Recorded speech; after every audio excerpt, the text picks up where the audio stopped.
No relacionamento, você se percebe querendo ter controle absoluto do jeito do outro, do caminho por onde a sua relação está passando?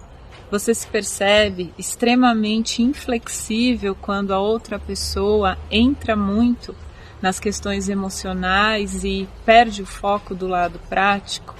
Esse é um sinal, né, Alex, de que tem um excesso de energia distorcida do masculino atuando dentro do relacionamento.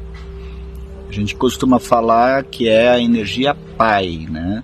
Que a gente herda dos vários homens da nossa ancestralidade e da falta também deles. Então, às vezes, as mulheres acabam entrando nessa energia masculina, essa energia yang, que faz com que ela se torne mais objetiva, né? Mais assim assertiva, mais racional, com mais dificuldade ao mesmo tempo com o emocional, com o coletivo, fica um pouco mais individualista, e geralmente essa mulher vai atrair um homem muito mais dócil, feminino, acessível, feminino, e aí isso dá um encaixe que momentaneamente funciona muito bem. Para alguns casais isso vem sendo uma construção de vários ajustes em várias fases da relação, mas a gente está querendo hoje conversar com vocês a respeito da importância e quais são as qualidades que a energia masculina ela agrega para esse equilíbrio da relação, para uma relação saudável. A gente falou recentemente sobre a força do feminino, né? Como a gente traz para dentro da relação os atributos de paciência, de adaptabilidade, de capacidade de escuta e empatia, de viver os ciclos de transformação sem dramas, com aceitação. E hoje, o que a gente pode ressaltar, Alex, a respeito da energia do masculino contribuindo para relações saudáveis? Então vamos entender, né? O masculino com o feminino, não importa se é o homem ou a mulher que estejam com essa energia mais predominante, formam um casal. São duas energias totalmente diferentes e ao mesmo tempo complementares. Então jamais serão iguais, jamais irão agir da mesma forma. Para que a gente entenda então melhor, perceba melhor essa energia masculina de uma forma construtiva, a gente precisa descobrir na relação quem é que tem mais essa energia e se ela está se manifestando de uma forma saudável ou não.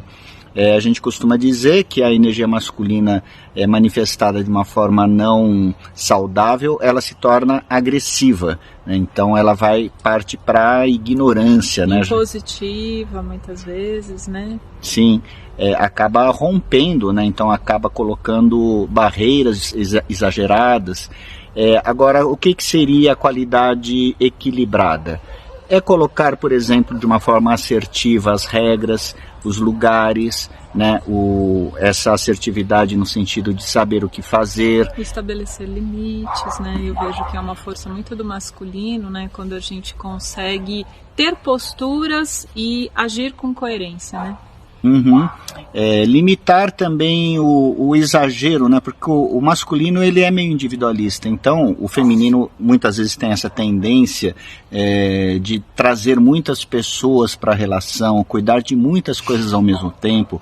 O masculino ele costuma focar mais, então ele limita, e é uma limitação saudável para que a relação possa ter mais energia, em vez de dispersar tanta energia. E você falou sobre individualismo, né? E o quanto que isso é importante também para se preservar o espaço pessoal, né? Porque nessa dinâmica do junto, do tempo juntos, dos projetos juntos, muitas vezes a gente acaba se negando dentro da relação. Falta um tempo para si, falta algo que apenas eu posso cuidar por mim, me escutar, acolher e ver se eu estou bem aqui nessa história, porque senão eu corro o risco de projetar que ele preencha, que ele satisfaça ou que ele faça isso comigo. Então é também salutar essa energia masculina para a gente poder ter o eu e ter o olhar para o nós, que aí o feminino que chama, né? Sim, né? E então a gente está conversando sobre esse assunto da união do masculino, né, dentro da relação, e falamos anteriormente do feminino, porque em geral a gente também carrega as dores das relações de homens e mulheres do nosso passado familiar. Então é muito comum que a gente não consiga reconhecer dentro da relação o quanto que é positivo uma das pessoas manifestar um lado mais masculino, a outra mais feminino, e que ambas as energias são complementares.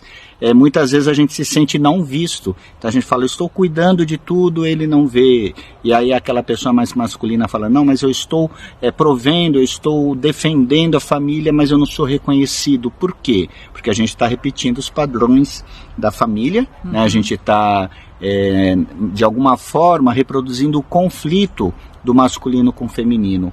A nossa ideia é trazer um olhar maduro para a relação, percebendo que apesar das diferenças, ambos estão caminhando para o mesmo objetivo. E ambas as energias são muito salutares, porque em primeiro lugar elas estão dentro do nosso íntimo, né? Então o quanto que o meu lado sensível precisa muito desse lado que tem centro, que tem foco, que tem tomada de decisão, que sabe estabelecer prioridades e limites. Então quando a gente propõe esse olhar, começar por dentro, como é esse casamento de feminino e masculino no íntimo. E aquilo que é abundante, que predomina, seja numa hora aspectos do feminino para a relação ou aspectos do masculino, vão possibilitar que esse dar e receber, ele seja complementar, porque todos nós vamos ter momentos onde a gente está mais potente e momentos onde a gente está mais frágil. E aí que é o bonito da parceria, da relação, né? A gente poder compor somando e não competindo, né? O meu masculino com o masculino dele, querendo justificar, querendo ter razão, ou dois femininos muito sensibilizados que se escoram um no outro, mas a relação não constrói, a relação não evolui, não prospera. Então a gente está acordando aí dentro de vocês um pouco dessa reflexão, porque é esse o princípio. Feminino e masculino começam a encontrar equilíbrio primeiro nas imagens de pai e mãe que a gente tem dentro, né, Alex? Isso, né? Então aproveitem os nossos posts, nossos vídeos, os nossos cursos online. A gente está sempre trabalhando com essa questão do encontro do masculino e o feminino dentro de nós. Nosso trabalho nunca é numa tentativa mágica de salvar relacionamentos, porque a gente entende que, em primeiro lugar, a gente precisa ficar em paz com a nossa história, com a relação que os nossos pais tiveram, a relação minha com meu pai, a relação minha com a minha mãe, para que a gente possa ter uma relação de casal madura, com seus problemas, mas a gente saberá lidar com isso.